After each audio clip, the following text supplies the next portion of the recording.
Fable progress is slow due to Playground's lack of RPG experience and frugal approach, says Playground Games themselves.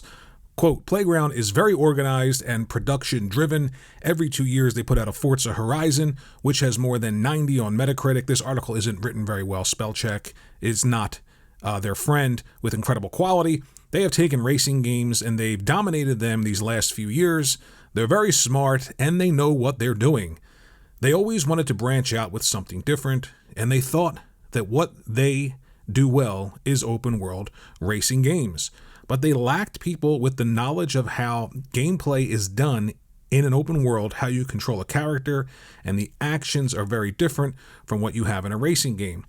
At the technology level, you have to develop animation, scripting, a quest system. Moving a car at 300 kilometers an hour has very different requirements than walking through the countryside. Action RPG open worlds are incredibly complicated to do. They take a lot of time, a lot of people, and in Playground, they have the mentality of doing more with less. That if Assassin's Creed is done by 5,000 people, they will have 150 or 200. If they do, in 7 years, they'll do a Fable in 5.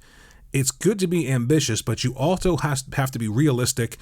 And what I saw is that development was getting longer and longer. So I will link this article in the description below. But the idea that somehow if the standard for quality of a particular genre of game takes 5,000 people, but you're saying to yourself, you know what?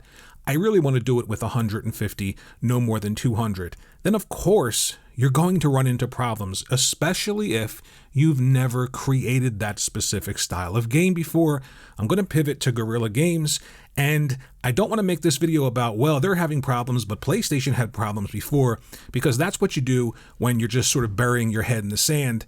The idea that Guerrilla could make a bunch of different shooters and then pivot to an open world action adventure / fantasy third person title without hearing any rumblings of problems, without any articles about people leaving, people coming in, the idea that they want to do this with less people than the industry standard requires. You didn't hear any of that. They simply went to work and produced Horizon Forbidden West. Now, the article talks about that ethos of doing more with less and why that is an actual problem. It says Playground reportedly has a do more with less ethos, which has served them well when it comes to doing something they've reduced to a science like Forza Horizon. This is the 5th iteration of Forza Horizon. They've got the engine, they've got the know-how.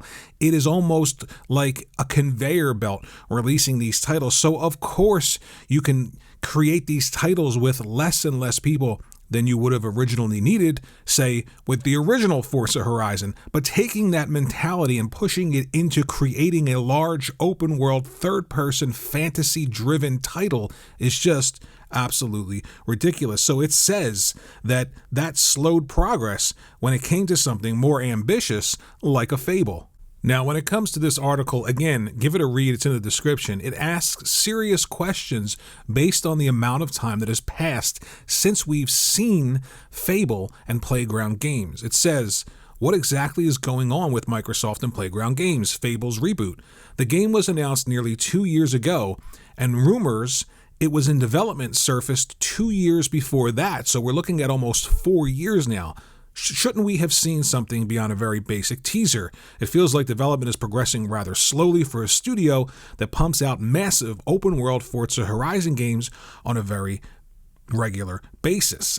And it seems we may now have some insight into why. And that's where we went into this previously, the idea of sort of taking your expertise and thinking that it's going to apply to this broadest canvas possible. Every genre now can be created by you, especially if your whole ethos is we want to do more with less.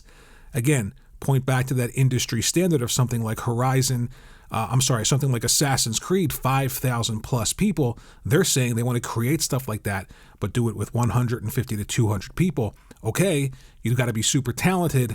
And lately we're seeing people leave these quadruple A studios that are relegated to triple A, that are relegated to think tanks, and not a lot of people coming in. So if you had asked me a while ago who would be the perfect fit to create this open world fantasy-esque Fable reboot, it would be Playground Games based on the world that they've created for you to explore in Forza Horizon 5. But now it seems like internally they're saying they're having issues. They're really taking their time. They didn't expect it to take this long, and they're actually admitting they don't have the expertise to create an open world fantasy third-person game. So the question then is, who's going to get them the talent that they need? When is this game going to release? It's been almost, let's say conservatively, we heard 2 years ago, and then we heard 2 years before that it was in development. So you got 4 years now. Let's break it down to 2.5 years. It's been 2.5 years, and no one has seen anything beyond a CG trailer. Nothing.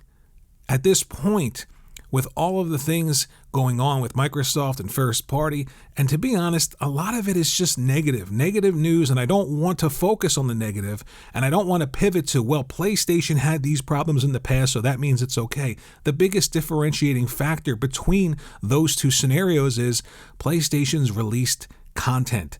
Their studios have continued to evolve. They've created different genres within genres without any issues and had great success. Microsoft hasn't. So we cannot do an apples to apples comparison between any PlayStation studio that may have had problems in the past and then came out of it with fantastic content, because it's never happened for Microsoft and Xbox yet. So this is another new IP from Microsoft First Party Studio that requires management. It requires somebody within Xbox to say, what do you need? Who do you need? And here they are. And we'll manage it, and we'll make sure that the quality is there. And this idea of you wanting to do things with 150 to 200 people, if that's just not feasible, it's not feasible. Here's what you need. Get it done. That's what it looks like it requires for Perfect Dark. That's what it looks like it requires for the Fable reboot. Let me know what you think in the comments section below. Thanks for watching, and I'll see you in the next video. If you liked the video, hit the like button and think about subscribing to the channel.